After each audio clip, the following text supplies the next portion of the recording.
front in Holland with Market Garden and the Battle of the Bulge. But as far as France is concerned, once the Battle of Normandy is done, it's very much the end of the real fighting. But prior to that Battle of Normandy, when the Germans were really settled in, they'd been there for 4 years, so they were ready for a defensive war, which they did very well, because it took so much effort from the Allies to break through. But prior to that, for the Americans, the most important things to do right after landing, right after D-Day, was to reunite, to join the two beachhead, one beachhead on Omaha and a beachhead on Utah Beach. For the American command, as long as those two beaches are not reunited, you don't have a continuous front line. So the actual landing is not a real success. Central France, that's going to go all the way into Carentan to make sure that they secure Carentan and they prevent the Americans from joining up with the two beachheads. That's the objective, that's the importance, the strategic importance of Carentan. It's going to become a huge battle because, as I said, by then, the entire 101st Airborne Division is one unit. They have gathered up all their artillery coming by sea on Utah. They have all the medical, all the engineers, and they got most of the soldiers are back to their own units. So very much, except of course for the casualties, they're very much at full power to attack Carentan. And that battle, again, you have to picture that island, and the only access is that one road, which is blocked. That's going to be the mission of one battalion. And we're going to see what happened to that battalion. We're going to go to the place where they fought. Something quite incredible happened there. You all heard about the bayonet charge. This is the place where we're going to go. And then when this didn't materialize into anything, even though it was terrible fighting for that 3rd Battalion, 502nd, they decided they were going to cross to the west and circle the city by the west. So that's going to be the task of two regiments, the 327 Glider Infantry Regiment and the 501, in which Tom was part of.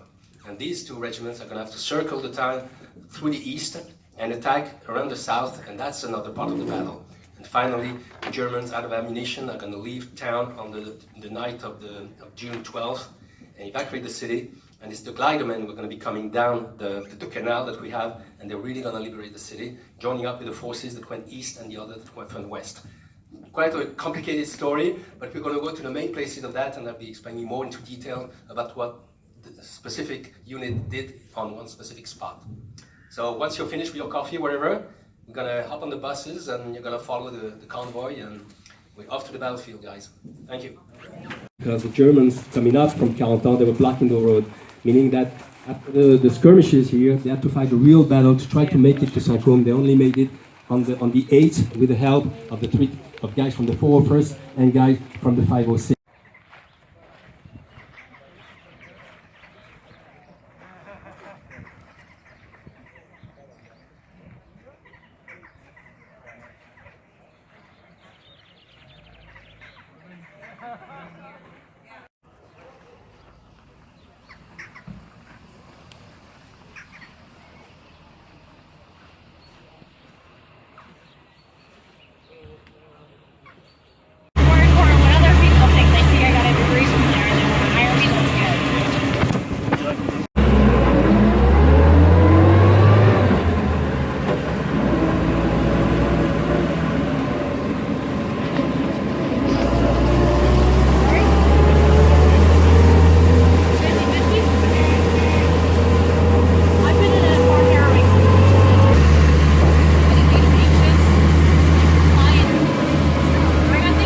Oddity of D-Day, and I share that with Tom.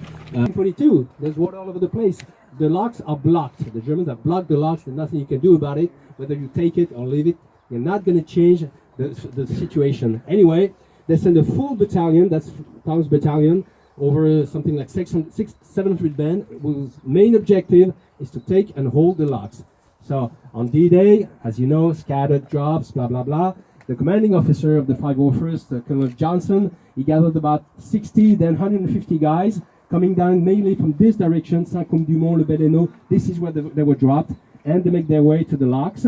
And in the morning of June the 6th, they stormed the locks, which are not defended, because the Germans are not going to defend something that's useless. So only a couple of sentries will run away. And the problem is the road right here. Oh, we got a lot of friends here. Hey, you guys are popular, huh? Come here, little doggies. American soldiers, great. Anyway, we got the troops retreating. And the commanding officer said, well, the locks were my main objective. I do need to pretend that I hold the locks. This is where the Germans are. The Americans are coming from Utah, so the enemy is over here. So he's setting up all these troops along that road here. He's got to conquer Carentan because these guys were like a major force. So 150 American paratroopers that took on an entire German Fallschirmjäger battalion. And all those guys surrendered. They lined up all the prisoners on this road over here. And our friends, the artillery observers in Carentan, they're still watching. They see a large group of soldiers over here, and they open fire, and they kill their own soldiers, including, unfortunately, the 101st Airborne adjutant guy called McManus, who died over here. So that was the main battle for the 501st in the very first day of invasion, and they really did very good because, again, they were unmanned and no ammunition, no nothing, and they defeated those guys. So La Barquette was a fluke, but that battle here, Hell's Corner, was a major battle for the 501st. So now that we really want to have our main guys here testimony when we walk to La Barquette.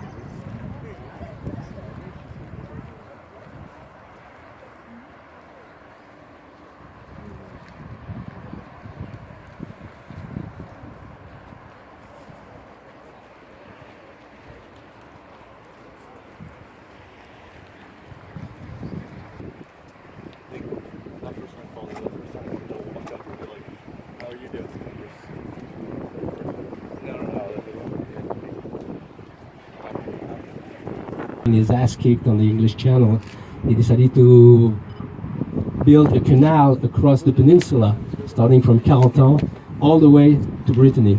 And he started that, and you can still see it today. So that was a pretty smart move. Then the French fleet would have to cross the peninsula without hitting the British. He didn't finish it though. He used a lot of Russian and Spanish prisoners of war to do the job. And he did this, which was pretty smart at the time because, as I said, this entire area here was all marshes. You couldn't grow anything, lots of water there. And ever since, it's all dairy land, big farms, cows and horses. All right, Tom is with us.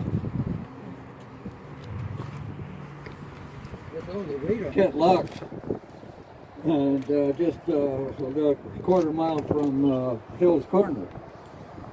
At Hill's Corner we had about 150 guys, I guess, and you've already explained part of that.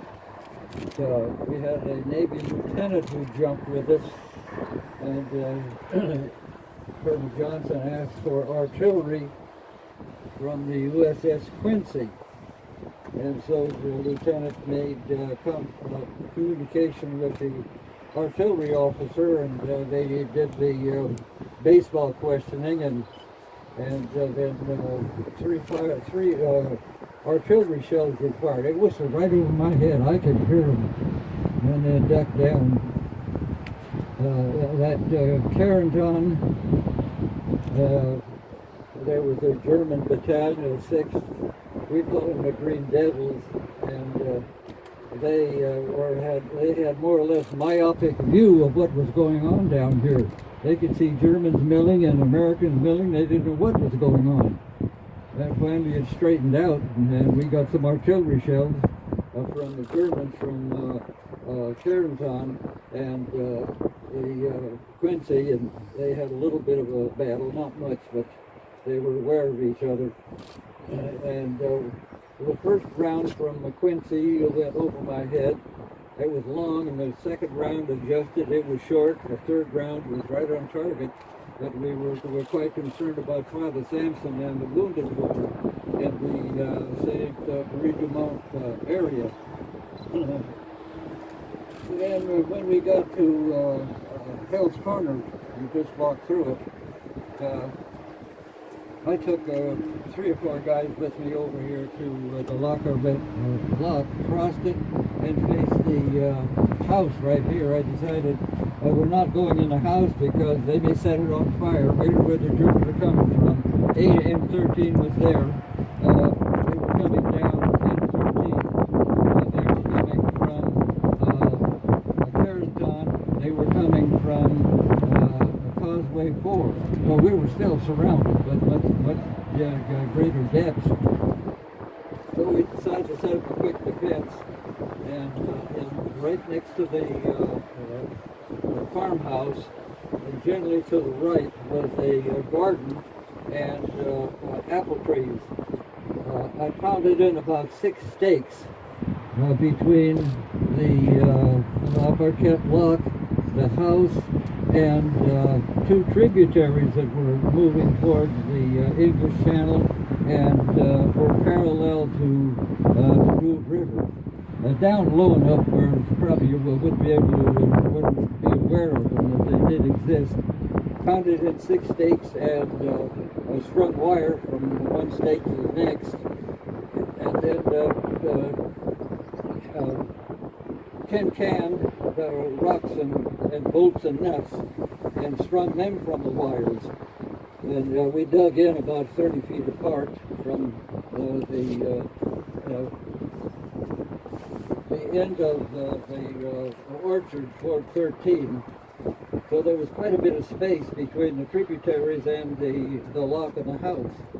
And I figured that probably the Germans are going to come in that way. They're going to come in from the N13. They would not come from the tributaries.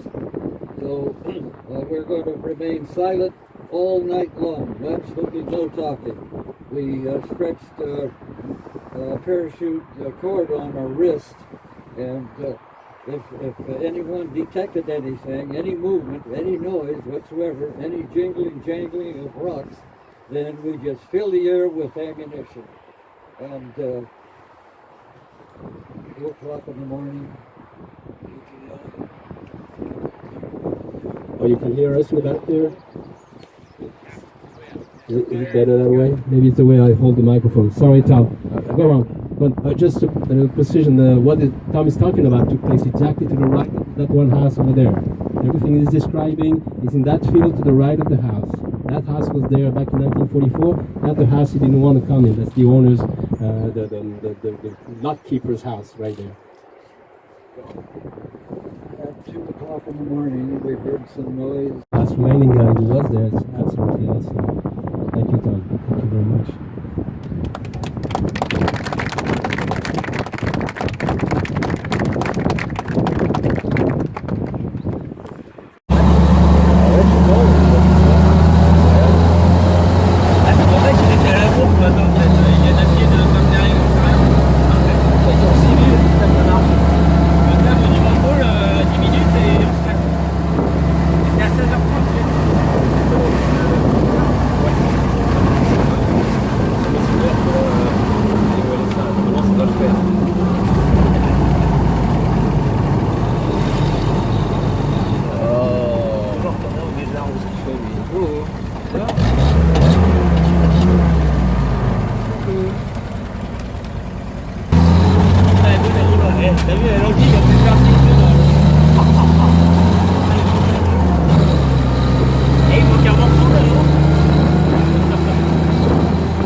All the big guns in Carentan, all the mortars, they all zeroed in on that specific highway.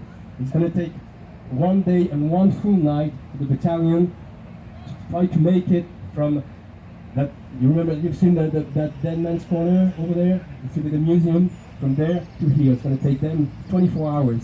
They're going to get straight, they're going to get everything. Machine gun, mortars and everything. Even the Luftwaffe, everybody says that the German Air Force doesn't exist. It was there. It dropped bombs on the soldiers over here. The casualties are horrendous. On June the 9th, when the 3rd Battalion, Lieutenant Robert Cole commanding, starts walking down here, it's about 700 men strong. When the battle over here, that small part of the battle is over on the morning of June the 12th, 120 guys reporting. All the rest are KIAs, wounded in action.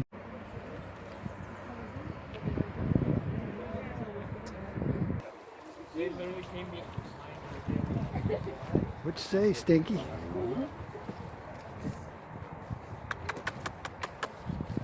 Yeah. Uh-oh, that one's got his dick out. Hold on, let me make sure this is working. Yeah, I think I got a shot. Got something going on here. You can to see